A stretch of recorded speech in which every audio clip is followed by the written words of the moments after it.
Ngayong araw nga ay usapan namin gumala at bago nga kami gumala ay may pupuntahan kami kaya naman nag-book na kami ng Grab para mabilis makarating dito sa may Cartimar dahil dito nga makakabili ka ng mga murang shorts or jersey. Kaya naman namimili na nga siya.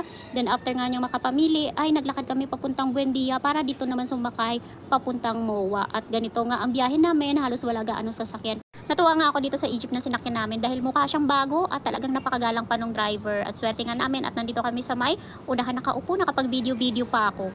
At nandito na nga kami sa MOA at syempre una natin gagawin ay mag-ikot-ikot. Ang sarap lang talaga pag ganitong nakakagala ka, nare-relax mo yung isipan mo sa mga bagay na pinoproblema mo. Iwanan muna natin yung problema sa bahay at dito nga tayo ay mag-relax at gaya na ito ang gandang pagmasdan ng mga jellyfish. After nga namin mag-ikot ay nag-aya na ako na kumain dahil medyo nakakaramdam na nga ako ng gutom. At eto nga naghihintay na lang kami sa aming order at ilang minuto lang ay dumating na nga ang aming pagkain kaya kain tayo. Sa labas nga ay sobrang init, dito naman sa loob ay malamig kaya naman ang in-order kong pagkain ay pansit na may sabaw. Kaya naman talagang ang sarap-sarap ng higop ko dito.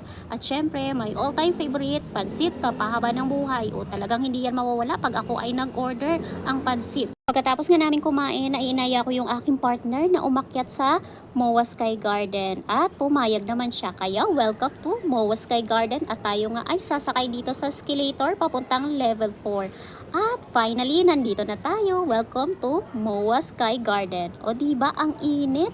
Pero hindi nagpatinag ang person, napasayaw pa nga sa tuwa dahil wala nga gaanong tao dito. Kaya naman in-enjoy ko talaga ang moment na to. Dahil wala namang nakakita kundi yung aking partner lang. O diba, nakuha pang tumambling. Ang harot-harot talaga ng babaeng yan. O, natuwa lang dahil wala nga tao. O, nandito tayo sa kabilang side naman. At eto nga, ang dami nga ditong mushroom.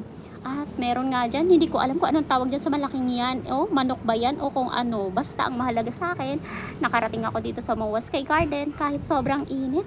At hindi nga nakaka-pretty yung init dito guys. Nakaka-prito. Pero okay lang yan, basta makapasyal. O tuwang-tuwa pa, nakuha pang tumalon-talon kahit bagong kain lang ang person.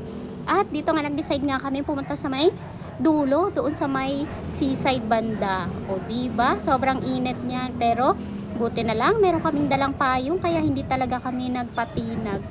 Wala gaanong tao, pero dun sa may dulo guys, merong mga foreigner. Alam naman natin ng mga foreigner, sanay talaga sila sa initan. Pero kami dito, eto papayong-payong. Mas ma-appreciate mo nga ang ganda nitong MOA Sky Garden pag gabi kayo pumunta, lalo na kung kasama nyo yung mga bata dahil mas ma-enjoy nila. At eto nga yung pinakamalaking Ferris wheel dito sa may MOA, malapit sa seaside. Talaga namang inuumpisahan na palang tambakan yung dating seaside, no? Siguro may bagong building na namang itatayo dyan. Masarap tumambay dito sa MOA Sky Garden dahil meron namang mga upuan at kahit papano may mga silong gaya na lang niyang inuupuan ko. Kaya kung gusto mong magmuni-muni, punta ka lang dito sa MOA Sky Garden at magdala ng mini fan dahil hindi nakakapriti yung init dito kundi nakakaprito. O diba?